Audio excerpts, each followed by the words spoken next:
It was New York City, and I was finally being permitted into the apartment I had shared with my mother at the time of her death. The first time I was allowed to enter, months after her funeral, I got lost at the threshold of my mother's deserted, dust-choked apartment.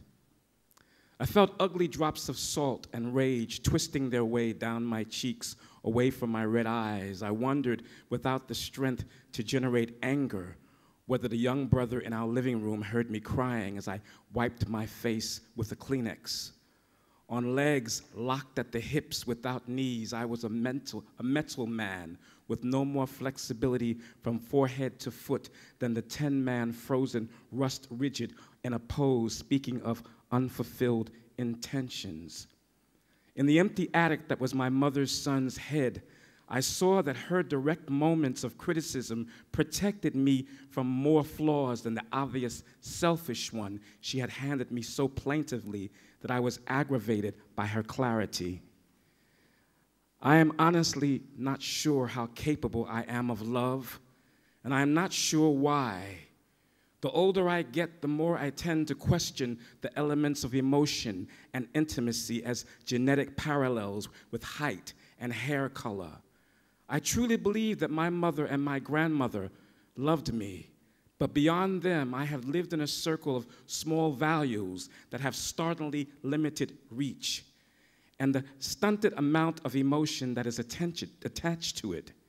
This is not an evaluation that builds a wall around my family, closing out other people.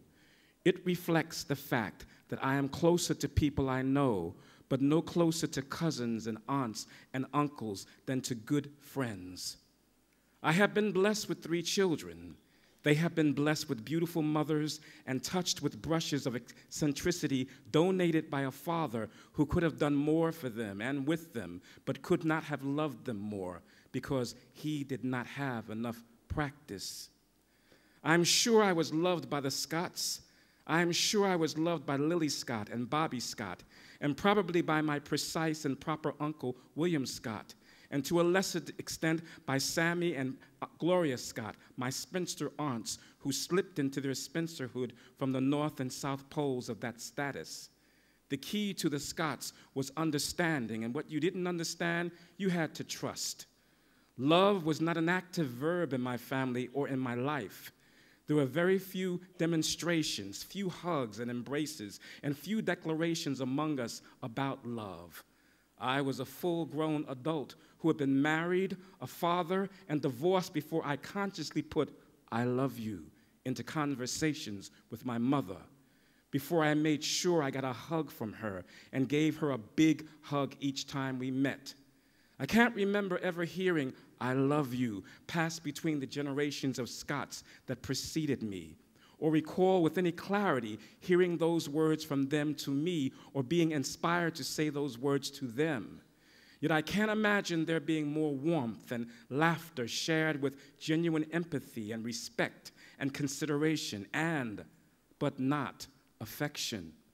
Our codes and slang terms that slip easily in and out of vogue go from addition to meaningful exchanges of emptiness and impotence rather quickly as people and music and movies and what seems what to us, and each goes in and out of style in the blink of an eye.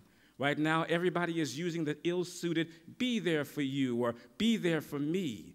That expression was perfect for the Scots, because if there was one thing you could count on, it was the fact that we would be there for each other, 100 times more likely to be there wherever there was than to say, "I love you."